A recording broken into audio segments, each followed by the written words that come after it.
there's going to come a point at which AIs start to work for us, express our values, protect us from spam, help us pay our bills, help us pay our taxes on time, get rid of some of the mundane stuff in life. And that's the thing I'm looking forward to, having an AI that'll be individuated enough to work for us.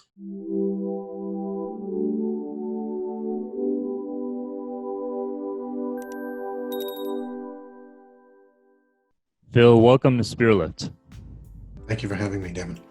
It's a pleasure, Phil, and I greatly appreciate you being on this episode of Spearlift. And I think it's really important and pertinent this topic that we're going to be speaking about, because not only is it really important how technology plays a role in our life and has been at I would say, a more accelerated rate, especially since the internet in the 90s. And I think it's just going to expand even more as time goes on.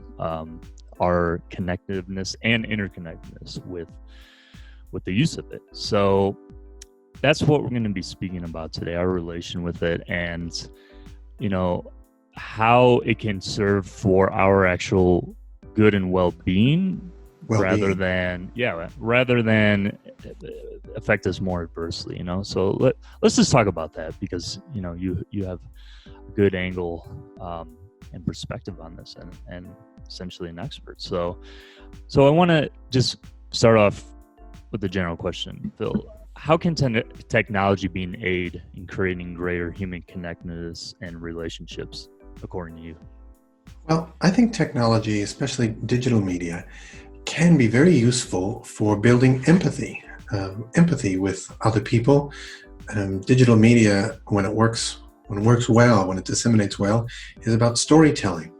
And so much of that storytelling can involve hearing about quality of life at the other end of the planet, how your friends and family are doing, how the other end of the country is doing. And I think some of that storytelling, for it to be effective, often involves learning about other kinds of communities from the ones we live in, other kinds of people, other kinds of families. And so technology is a very important part of how we create empathy with others today. Yeah, no, and I agree, and it certainly should, right? We're filming this in 2020. This is a time in which the use of certain platforms is more important than ever, right? I mean, especially just a personal case example as myself. Many people know that I'm originally from the U.S. I live in Mexico City, and a lot of my way of having to relate to my family and speak to them, and is all via Zoom. And I can't go there for a while. And that's right. For many of us, our entire relationships are digitally mediated now. Right now, and I think we have been thrust into a new paradigm of how we have to get maybe used to expressing certain feelings, certain emotions, certain connectiveness through these platforms. Because in person seems not an option now and for a while. So do you think that role is just going to be so much more augmented? I mean, going forward, I refer to that like we're almost forced to do this now in a certain way. But do you think in a way as well that we're going to have to really understand certain augmentations of technology going forward to relate to each other? Do you see that? Yeah, absolutely. I think technology now mediates our many work relationships, and it mediates many personal relationships, family relationships. So, an important part of many people's lives is working, right? Especially if we have a job we enjoy. Now, if our employer tells us we should stay at home and the workplace is not safe, all of our meetings go online. We end up in meetings all day that are all virtual. And I think the research shows that the digital media does involve reduced social cues, right? We miss out on verbal tics, hand gestures. We miss out on the nuances of facial expression, and digital media can reproduce more and more of that. Right, especially augmented digital media can capture a lot of that good stuff. But it's always a sliver away from face-to-face interaction. And this is important because either at work or at home or with family, there are always sensitive topics and difficult conversations to have. And I think it's often important to have difficult conversations face-to-face, because those extra cues, those sense of those things we pick up from each other, those relationships, when they get strained, it's hard to negotiate by email. It's hard to negotiate over chat, and it's hard to negotiate by video. But do you think at the same time that we avoid certain confrontations by not seeing each other in person in a certain way? Like, yes, I suppose that's a great point too. I mean, we delay things sometimes. We don't probably as humans, we don't look. Very few of us actually look for confrontation. So if we don't have to deal with something, or we can quickly get off the call and not address the difficult topic, we may be more likely to use technology as a crutch, right, to hide behind, so that we don't have to have that difficult conversation. Yeah, I mean, it can go both ways, I guess, in a certain aspect. And one major thing, Phil, that I see that we really got to correct for our global humanity, and with the aid of technology, is closing this gap, this economic socioeconomic disparity gap between certain people like myself and like you. I can imagine, like, we have the ability to work from home, right? And with what's going on now in 2020, we have the means, I don't want to say technological advancement, but we have the capabilities, right? We have the capabilities to do what we can do from it's home. a luxury to be able to work from safety, really. Yeah, and like in a place where I am here in Mexico, that's more challenging because there's a certain class of people, a certain let's say socioeconomic group of people that have no choice but to actually get outside, go and commute and work physically somewhere. And that seems to be a big issue all over the world. So, I mean, where's a viable route to start lessening that particular gap with the aid of technology going forward? I mean, I know this is not an easy question, but, and it's a bit broad, but is there, let me just give an example from my end. Like, I think that using blockchain technology could definitely help for certain financial means. There should be I think a lot of the mobile use could be augmented or utilized to a higher degree as it is in certain parts of Africa and India, but in other countries as well for certain work or for certain financial exchange. But I don't know, is there something very in particular where you can see, with the aid of certain technologies now being utilized to a greater extent or coming down the pike, that can maybe help reduce this in the future? Well, I think I'd turn the question around and ask if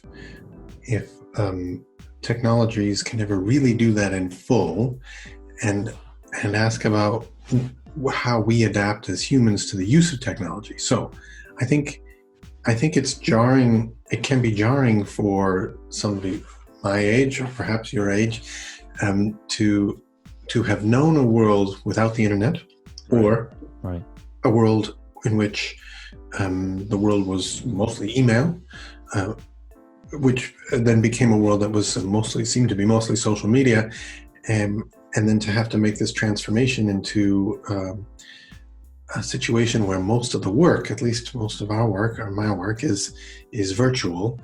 And there will always be the generations below us who simply have different habits, who maybe aren't as worried about privacy, as we are, information privacy, or who are become totally comfortable consuming news in 60-second snippets on TikTok, or who are quite comfortable doing job interviews and having all of their work experience on video. So I think technology certainly adapts, and it gets. I think technology's the designers of technology aspire to capture more and more of the nuances in our voice and the material reality around us and represent that stuff well. But humans also adapt, right? And I think the next generation of workers will have a level of tech savvy that and comfort, perhaps, that you might not, or that I don't. Or I think there's that transition in cohorts, right? That also occurs. Absolutely. I think in regards to what you're saying related to that, I think it's going to also change the concept of urban development, urban design, commuting, things like that. I think Yes. We're given an opportunity now to actually balance,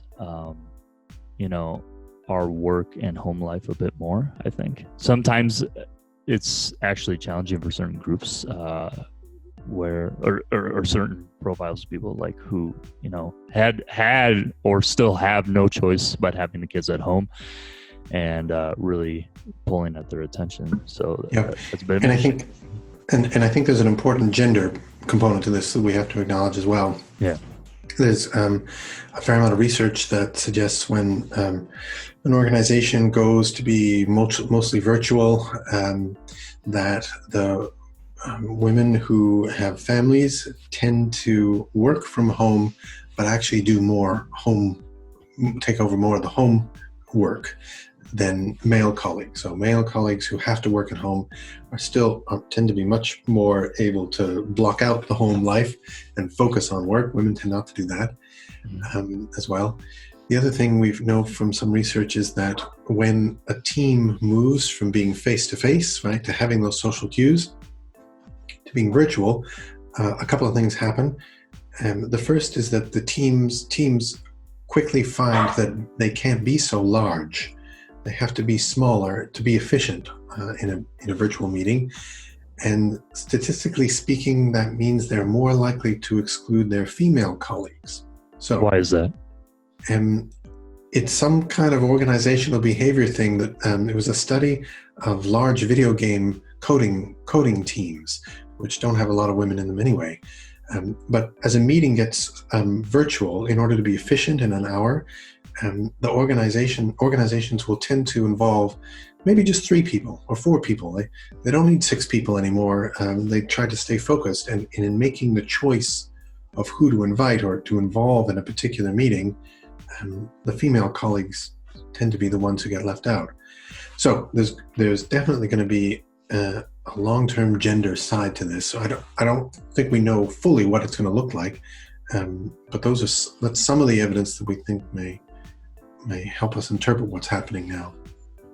Yeah, absolutely. And hopefully, I mean, as this unfolds right now in 2020, we month to month, we see certain things that we have to adhere to, we have to pay attention to, that we got to correct for, and I think as time goes on, certain things become more apparent of what we really got to hone in on and become more agile with in other aspects as well.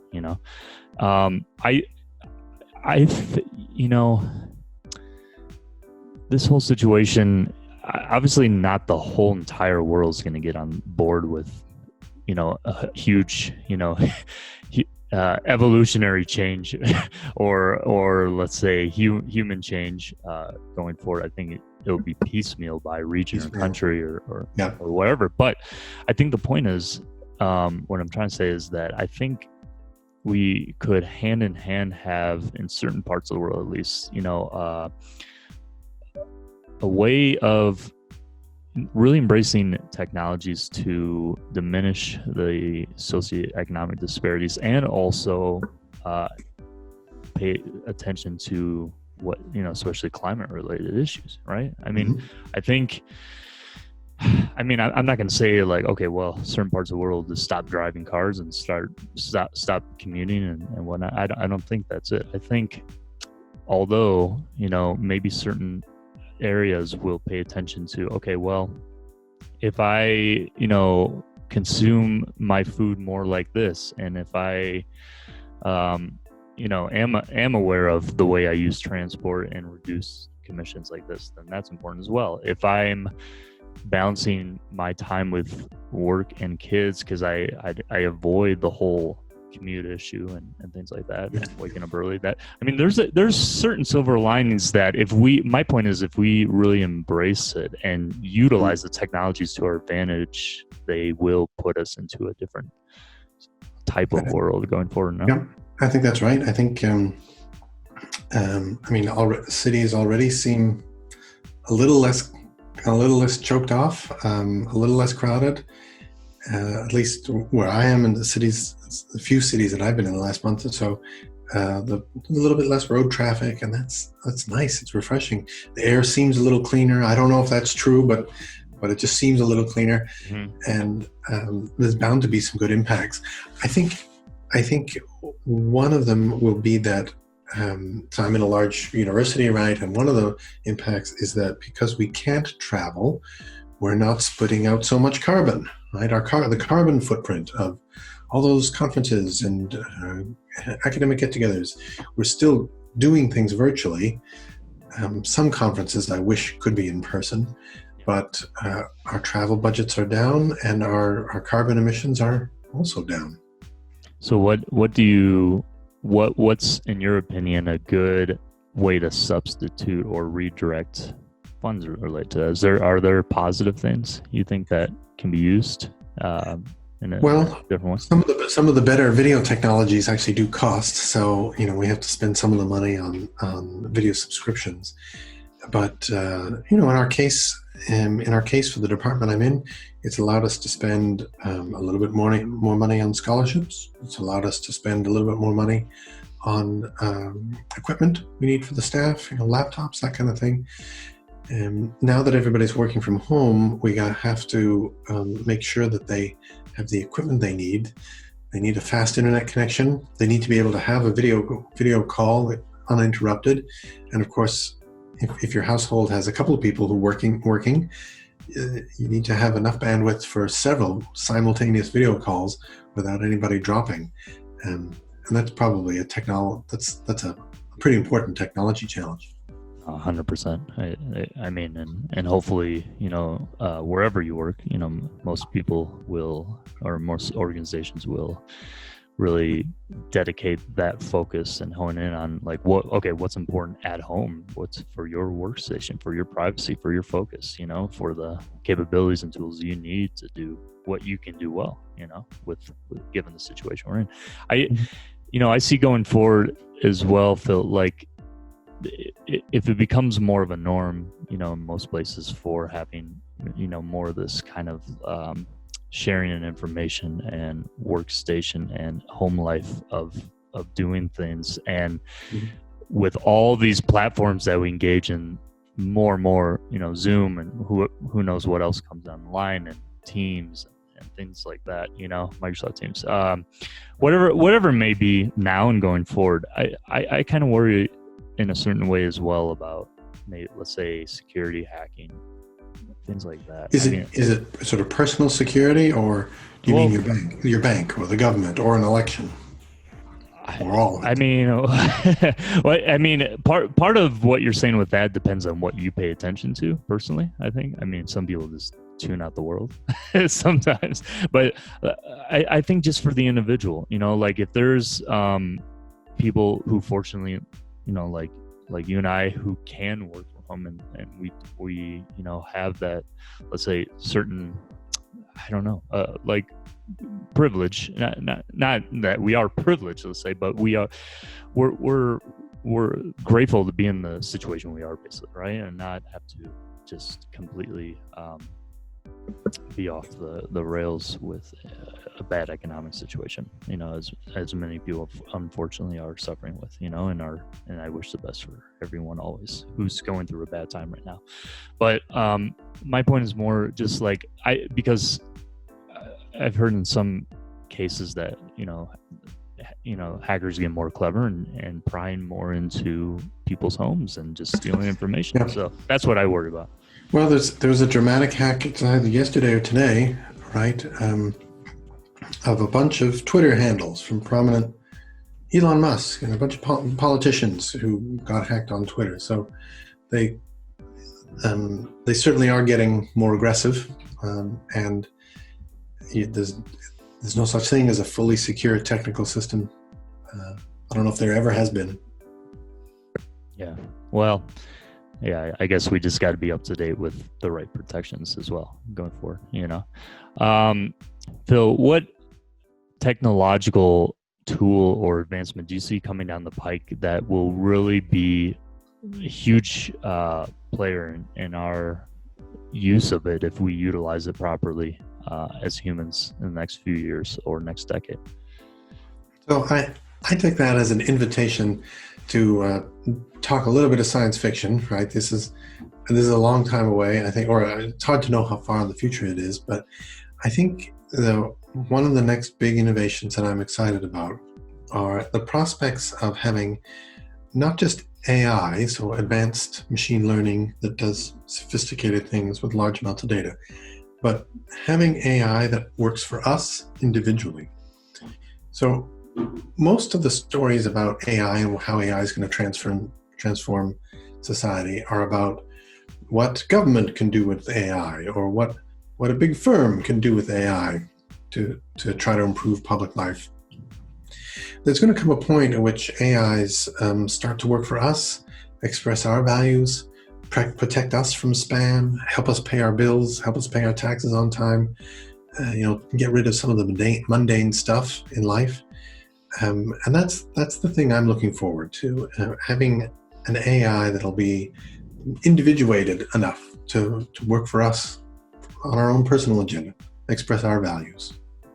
Yeah, that's great. And I think that's really important what we're saying, because if we really do utilize it well and free up, let's say, certain time in other aspects of our life, we can really just, I don't know, I can just imagine like the certain comforts and, let's say, advantages we can have just to augment our human experience. It could be really, really incredible, but it has to be done in the right way and ethical way and things like that, obviously.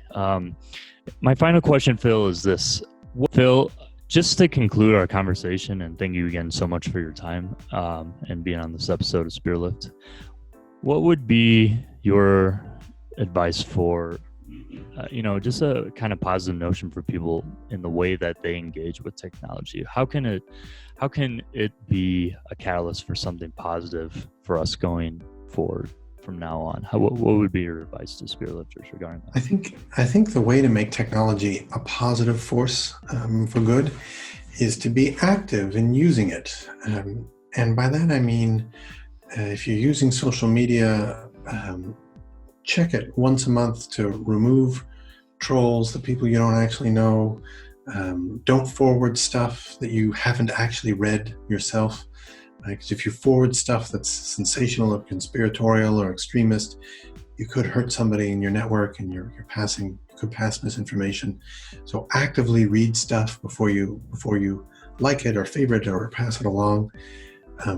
Actually get to understand what the devices are doing when they track your movement around the city, and who's using that data for what ends.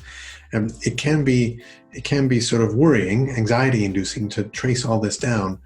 But there are some basic things that you can do to maintain your informational hygiene, right? Sometimes we speak of mental hygiene or physical hygiene, but you can do some things to maintain the hygiene in your media hygiene. And so I'd say be an active technology users and do a few things to protect your privacy. Make sure that the information about you out online is what you need to get the services you want, but not too much more. Right? Excellent. Yeah, I think just having balance is the key, and where we put our attention, right? Because sometimes we're just, overloaded, feel like a ton. I can't say the word probably.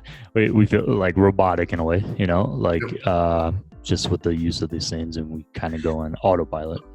Autopilot, yeah, and I think that's the other side of it. It's very easy to get, addicted is not the right word, but immersed, fully Right. immersed. And especially in this time of lockdown and COVID, I would say don't read COVID news every day, right? Or maybe read it Monday and Tuesday and Thursday and Friday to check the trends, but don't follow politicians for health news. Check to see what the doctors are saying and the national public health agencies are saying, because in a lot of countries there's a real divergence between what political leadership wants and what the health professionals. And I think rather than checking what politicians think for the health advice, it's better to. I actually think we should trust ourselves in political scandal and sensational extremist stuff. Real while, but don't get caught up. Don't get too caught up in it. Yeah, that's good advice. Yeah, because we know, I think if people have been following it at least enough right now, they know that this is a problem and the way it transmits and the way it stays in the environment, and that it's not going to be over tomorrow. So we don't have to literally look every day, as you said. We just have to once in a while and see where the trends are and see what's really going on, and have our ear to the ground that way. Ear to the ground. Yep.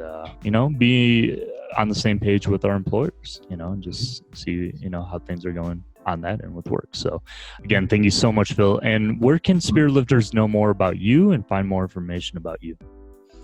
Well, I have a book that just came out. It's called Lie Machines. It used to be called, the original title was Truth Machines. It was going to be about how social media algorithms can help provide truths. I got sort of derailed with all the evidence. It's about how politicians manipulate public opinion. But there are some ideas in the back of the book for how to fix the situation.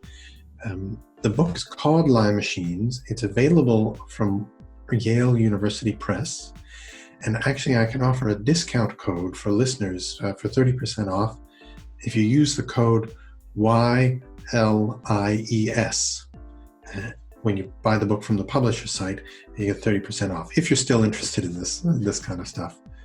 Yeah, absolutely. And we'll include all of your information, Phil, in the video description below. And Spirit Lifters, make sure to please check out Phil's book and use the discount code that he mentioned, and we'll make sure to include it as well in the description and in the pinned comments. So thank you so much again, Phil. This has been a pleasure speaking with you, and we'll see you in the next episode, Spirit Lifters. Have a great day.